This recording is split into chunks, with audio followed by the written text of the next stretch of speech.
Deuxième jour en Israël, toujours à Tel Aviv. Alors la nuit s'est bien passée, l'hôtel est plutôt calme donc ça va.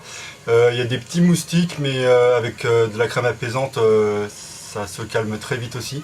Donc voilà, pensez à ramener un peu de crème apaisante pour les tout petits moustiques, mais voilà, vraiment c'est assez tranquille quand même à ce niveau-là. Alors au programme aujourd'hui, Diaspora Museum, donc c'est assez loin de l'hôtel, il va y avoir un peu de trajet. C'est un musée voilà, qui contient une partie principale dans l'ancien bâtiment, et une galerie familiale proposant un parcours ludique à l'aide d'outils pédagogiques. Donc remarquable musée sur l'histoire, l'exil et la dispersion du peuple juif à travers le temps et de par le monde.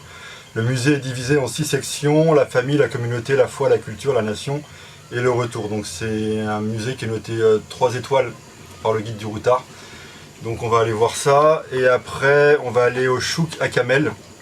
C'est un grand marché coloré, hyper animé, où l'ambiance très orientale, encore très authentique, avec ses marchands de barbac, de fruits secs et de fruits et légumes, tranche radicalement avec l'environnement standardisé du Tel Aviv, en plein boom immobilier.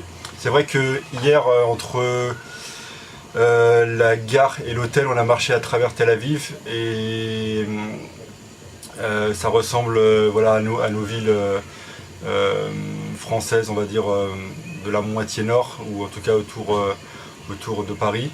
Donc il n'y a pas trop de dépaysement par rapport à ça. Franchement, quand on est dans la rue, on a l'impression d'être comme ici, etc. Donc c'est assez cool. Et par rapport au toit, quand vous êtes sur les toits, c'est vraiment, on a plus l'impression déjà de voir tout ce qui est le côté oriental. Donc c'est vraiment à partir des toits que c'est plus important. Et après ça, on va sûrement aller à la Shalom Tower. Donc ça, c'est une tour qui est pas très loin de l'hôtel où on est.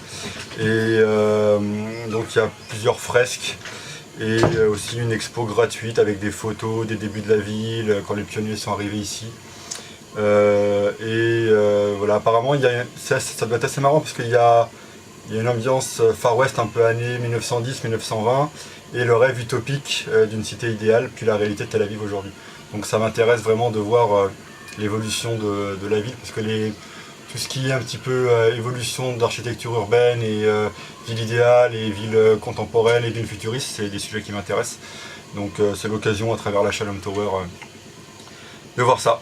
Donc c'est parti, on va prendre tous les transports en commun et on va faire les 3 choses indiquées, Diaspora Museum, Chouk à Carmel et Shalom Tower. Et demain on sera sur des lieux plus proches de l'hôtel. Voilà. Donc ici franchement c'est cool, il fait super chaud. Quand on s'est réveillé ce matin, il fait chaud et tout. Il y a le soleil. Et aussi vraiment la chose qui change par rapport à la France, le soleil se lève très tôt.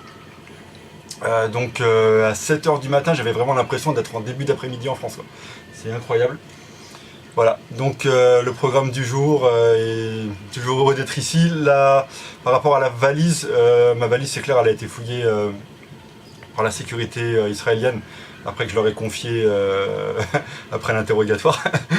Et parce qu'il y avait des affaires qui n'étaient pas replacées au même endroit dans la valise. Voilà, j'avais vu dans les vidéos précédentes, j'ai une petite pochette, c'était pas les mêmes objets à l'intérieur, etc. Ça s'était déplacé quoi. Donc on voit que la valise a été fouillée. Voilà, donc c'est parti et on va prendre les transports et faire cette journée à Tel Aviv.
toujours en Israël. Donc ce matin, on a pris le petit déjeuner directement dans l'hôtel.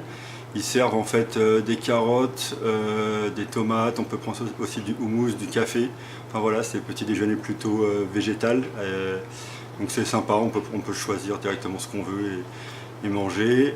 Après donc on a pris le bus pour aller au nord de Tel Aviv. Là, c'est pareil, les bus, c'est assez spécifique parce qu'il y a juste le terminus, mais il n'y a pas les stations intermédiaires. Les stations intermédiaires sont juste dites au micro et avec le bruit autour du bus, des fois on n'entend pas très bien. Donc la solution qu'on a trouvée, c'est d'utiliser le GPS. Et quand on voyait qu'on arrivait dans la zone, tout simplement on est descendu voilà, à côté du musée. Au musée, c'est cool en fait parce qu'à côté il y a l'université, donc l'université elle est cool, on voit le campus. Après le musée il est plutôt petit, c'est surtout un étage avec à gauche l'histoire un peu des synagogues avec les différents types de synagogues, et après il y a une partie on va dire plus récente qui est un peu les années 70 et l'humour juif et tout ça, donc ça aussi c'est assez marrant. J'ai pu parler avec une personne qui faisait son service militaire en Israël, une fille et après un mec, donc voilà, on a parlé un peu de l'armée en Israël, parce que c'est vrai que c'est assez étrange pour nous en France, tout simplement parce qu'on voit les jeunes israéliens, donc c'est à partir de 18 ans, on doit partir au service militaire, 2 ans pour les filles, 2 ans et 8 mois pour les garçons, et ils se baladent directement avec les armes dans le musée, quoi. Ils viennent visiter le musée, ils ont directement leurs armes. Voilà. Et en plus la fille elle voulait devenir officier après, donc elle voulait vraiment s'engager. Et le mec, je lui ai parlé, c'est pareil, il était cool, hein, mais il m'a dit que c'était assez long de faire 2 ans et 8 mois de service militaire, mais après voilà, il pose toujours les questions, qu'est-ce que vous faites en Israël, etc., où vous allez. Bon, il n'y a pas de souci, voilà, je suis un touriste, donc ça s'est bien passé, et puis on s'est souhaité bonne chance à la fin. Après le musée, donc on est ressorti, on a marché à pied, la rue Dizendoff, on a tout descendu pour justement trouver un petit restaurant qui s'appelle Hummus et Sabi, donc c'est vraiment cool. Là vous avez en fait, alors c'est assez spécifique, c'est dans une sorte de carrefour. Et vous avez une boutique où il y a marqué Hummus, qui est la boutique verte, et à côté c'est pas marqué en alphabet occidental et c'est jaune, donc ça c'est Sabi. Et donc chez Hummus vous avez donc une espèce de sandwich, ouais, on va appeler ça comme ça, qui est avec des falafels, donc c'est des petites boulettes à l'intérieur de pois chiches. Voilà, ça ressemble un peu entre notre panini et notre kebab à nous, mais c'est un peu plus petit. Voilà, en fait c'est les falafels avec des légumes autour et le pain, voilà, qui englobe tout ça, et on mange comme ça, comme un sandwich. Donc j'en ai pris deux, hein, franchement c'est super bon. Donc si vous allez à Tel Aviv, allez chez Hummus et Sabi, donc côté Hummus. Donc c'est à l'angle des rues Frischmann et Dizengoff. Et voilà, donc on peut manger les falafels. Et donc j'ai pris falafel in pita, ça s'appelle en anglais, donc voilà. Allez-y, si vous êtes du côté de Tel Aviv, Hummus et Sabi, vous prenez falafel in pita et c'est vraiment cool. Après donc on est allé vers la plage, vraiment super plage, super équipée, voilà, il y a des transats, il y a des trucs pour faire du sport, des filets de volley. La plage elle est vraiment super équipée, quoi. Et puis belle plage aussi, quoi. En plus il est super beau, voilà. Donc c'est un endroit que je conseille, vraiment super plage, quoi. Les gens à l'aise et tout, vraiment aucun problème sur cette plage là. Après, une fois qu'on avait fini ça, on a toujours redescendu vers le sud et on est allé à Shalom Tower. Donc c'est une tour et on peut passer en dessous, en fait. Il n'y a pas vraiment de premier étage, c'est un peu, on va dire comme la Défense, il y a la tour et il y a un passage en fait en dessous qui est vraiment la rue, quoi. C'est pas genre comme un petit tunnel, un truc là, c'est vraiment la rue où on passe en dessous de la tour. Et vous avez l'entrée justement qui est à l'intérieur de ce passage. Au premier étage, vous avez des sortes de fresques et à l'étage du dessus, c'est une histoire de la ville de Tel Aviv, des années, on va dire à peu près 1900, 1910, 1920, avec les personnes qui ont aidé à construire la ville. Et quand on fait le tour, voilà, jusqu'à la ville moderne. Donc c'est intéressant si on veut voir un peu les gens qui ont construit Tel Aviv et comment elle évolue et comment ils voient le projet pour l'avenir. Voilà, ça permet de savoir l'évolution de la ville. Et après on est donc redescendu jusqu'à l'hôtel, donc ça fait quand même pas mal, enfin tout ça ça fait pas mal de marches, surtout du nord, là où il y avait le musée et l'université. Un petit peu plus au sud, il y a un parc qui est pas mal, il y a même des animaux qui sont enfermés, etc., des autruches, des bouquetins, enfin voilà.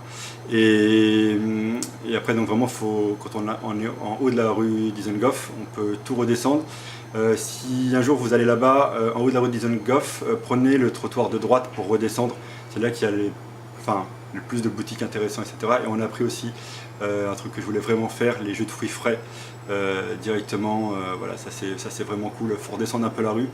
Et après vous avez des gens qui vendent des fruits frais, ils pressent devant vous et vous pouvez boire le jus de fruits, ça c'est vraiment cool.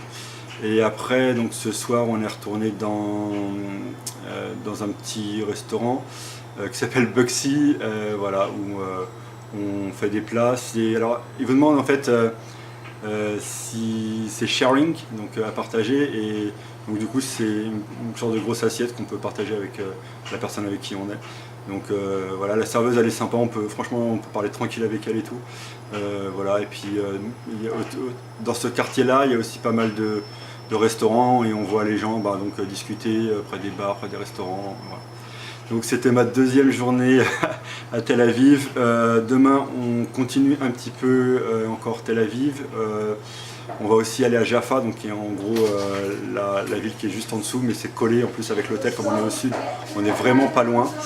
Et après direction Haïfa pour la suite du voyage. On pense y aller en train. En fait on peut y aller train, bus et Sherwood. Sherwood c'est des sortes de taxis collectifs qui partent quand c'est rempli, sauf que le Sherwood c'est 2 heures et normalement train et bus c'est vers 1 heure, donc a priori ça sera le train. Voilà, mais une petite chose aussi, hier quand on a pris le train entre l'aéroport et Tel Aviv, c'est assez marrant parce que le conducteur du train, il parle beaucoup, on dirait, il annonce, quoi, c'est un peu comme dans un avion, il parle vraiment beaucoup. Bon, bien sûr j'ai pas tout compris parce que c'est en hébreu, mais dès que ça démarre il parle genre pendant 5 minutes, on dirait, alors pour faire un petit peu une blague, j'ai dit, on dirait il est en train d'expliquer toute l'histoire du train, toute l'histoire de la ligne, limite il est en train de faire, alors à gauche vous avez la porte de sortie, à droite vous avez ça, donc bon, voilà, je pense pas qu'il dit ça bien sûr, mais enfin quand on parle pas l'hébreu, etc., quand on entend le mec qui démarre, le chauffeur de train. Enfin, c'est en France, on prend le train, voilà, il fait sa route et puis voilà. Là vraiment, dès que vous rentrez dedans, le mec il parle, il dit plein de trucs. Voilà, et après les trains c'est un peu comme en France, c'est-à-dire vraiment les gens rentrent et sortent, voilà, comme ça. C'est pas comme au Japon où les gens sont bien cadrés et tout ça. Voilà, c'est style méditerranéen, on va dire ça comme ça. Voilà, donc c'était ma deuxième vidéo du soir ici à Tel Aviv, et demain un petit peu de Jaffa au sud et direction Haïfa. À demain.